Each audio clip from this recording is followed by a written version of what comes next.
This video is going to teach you everything that you need to know to complete your first mark trap at Mark 2 of the standard Team Racing S course. For those of you who don't know what team racing is an exciting format of sailing racing where teams of boats will compete against other teams of boats. And in order to help their team secure victory, they're allowed to slow down or harass the other boats to enable their teammates to overtake them. One of the most common ways which you can slow down an opponent boat is by using a mark. Specifically, in this case, Mark 2 of the course.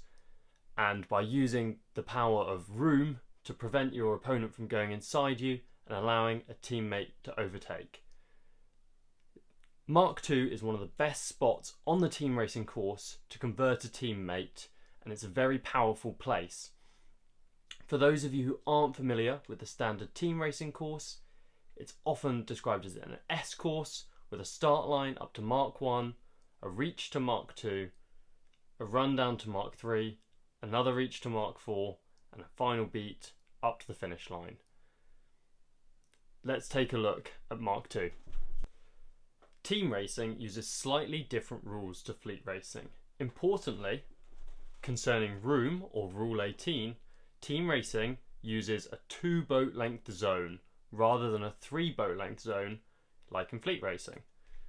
This means you don't have a lot of space for any manoeuvres you're going to do, and you need to have really strong boat handling skills to be able to execute the best mark trap. Now, the basic rule of room states that if you enter the zone without another boat overlapped with you on your inside, then they must give you room to sail to the mark and round in a seaman-like manner. So, provided you arrive at the zone before your opponent, you're then able to stop them going inside you at the mark. They have no right to be between you and the mark, and you can sail around and force them to go on the outside of you. Now, what this is going to mean eventually in a mark trap is that by sailing very slowly, you can force your opponent to have to go either above you, where you can then luff them very hard and slow them down, or go below you, where they have no rights, and you can then obtain an umpire penalty or a regular penalty on them, which is going to slow them down and allow a teammate to pass. So, the key thing you need to do to execute a mark trap is first of all enter the zone without the opponent overlapped inside you. So it's important to have strong boat handling skills and boat speed to make sure you're hitting the zone ahead of your opponent. But once you're inside the zone, you then need to be able to slow down quickly, and preferably with a small gap between you and your opponent. If there's a big gap and you slow down, your opponent has a lot of options. If they've got more speed than you, then they might be able to sail over the top of you before you've been able to accelerate. And then not only is your teammate behind the opponent, but so are you. So that's a really bad situation to be in. Similarly, if they had enough speed, they might be able to roll underneath you. Or you may not have enough momentum to stop them going between you and the mark. In order for there to be a penalty, you need to be able to show that they weren't giving you room. And if you can't start your boat and they're able to slip inside, then they've still given you room. So importantly, when we enter the zone, we need to control our speed and ensure that the gap between us and the opponent is small, so that they end up with more speed than us and have to pick whether to go above or below.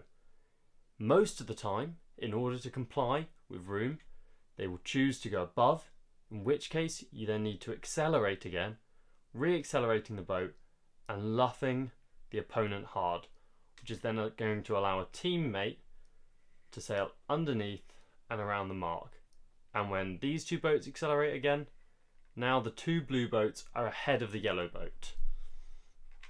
So, an important part of this conversion is the third boat. Because if the third boat has too much speed or is too close to yellow, then when you do the mark trap, they're going to have too little space to be able to get underneath, and they're going to get caught in it as well. in which case the whole race is slowed down, and yellow maintains their position in second. So what we want from an effective mark trap is we want a small gap between the first boat and the second boat, and then a larger gap behind.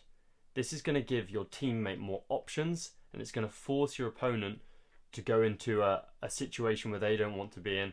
I'm going to give your teammate the options to sail around the outside.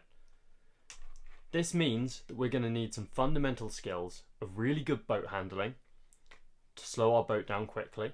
We're going to need great acceleration to start our boat up quickly again, and we're going to need to have a really good sense of positioning and knowing where our opponent is in relation to us, so they can't get overlapped and get room, but we can't let them be too far behind and be able to sail around us or attack our teammate. When we're completing our mark trap, we need to think about where we enter the zone, whether we want to enter down here, up here, or in the middle somewhere. This is going to dictate a lot of what your mark trap looks like. If you enter the zone too low, maybe you've sailed low on the reach and you come up, this is going to give your opponent a lot more options to sail over the top of you if they have good speed and if they're coming on a straighter line towards the mark. It also means that if you do manage to catch your opponent in the luff, then it could be very hard for your teammate to have space to fit between you and go round the mark. In which case they would need to be even further back and roll over the top of both of you, which can lead us into that bad situation we talked about earlier, where the yellow boat can catch your teammate and prevent the conversion from happening.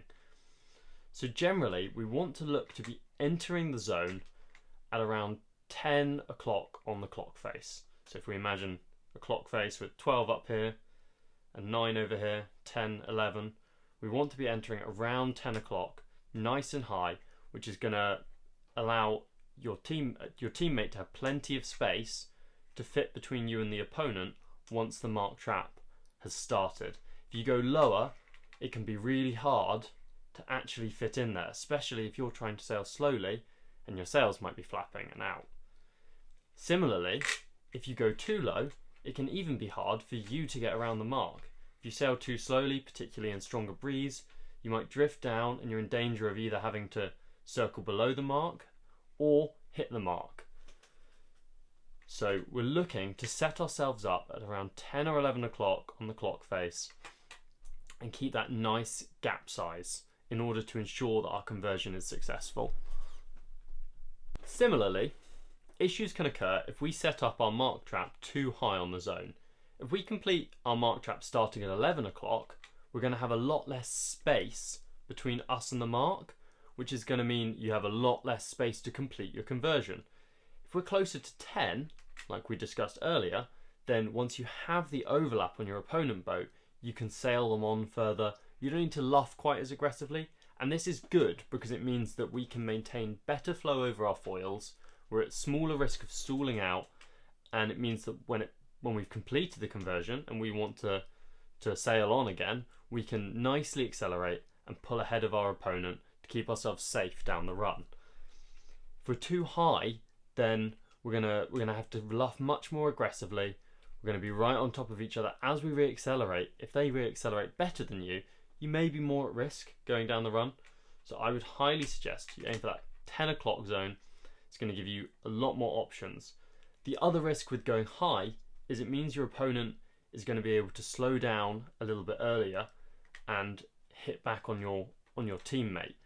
They're going to be able to use the fact that they can sail at a closer angle up towards you to control their speed better and try and attack your teammate, which, as we said before, we really are relying on those close gaps between us and the opponent and a big gap between the opponent and the teammate.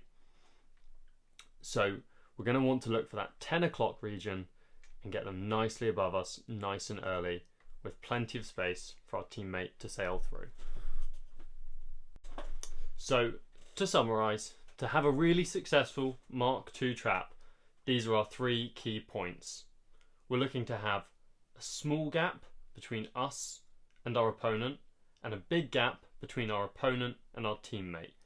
This is going to give us lots more control. It's going to give our opponent fewer options of what to do, and it's going to give our teammate the space they need to sail past the opponent and complete the conversion. Our second point, and maybe the most important one, is that like with any manoeuvre in team racing, we still need really, really good boat handling. And in this case, we need to really control our speed. When we enter the zone, we need to stop or nearly stop, and as soon as we have our opponent overlapped, we're going to want to re-accelerate and luff them.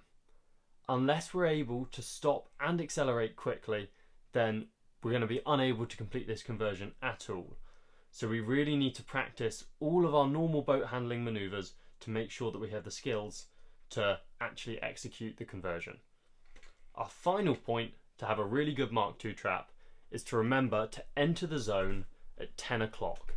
This is going to give our teammates space to pass on the inside, and it's going to give us space to actually complete our conversion.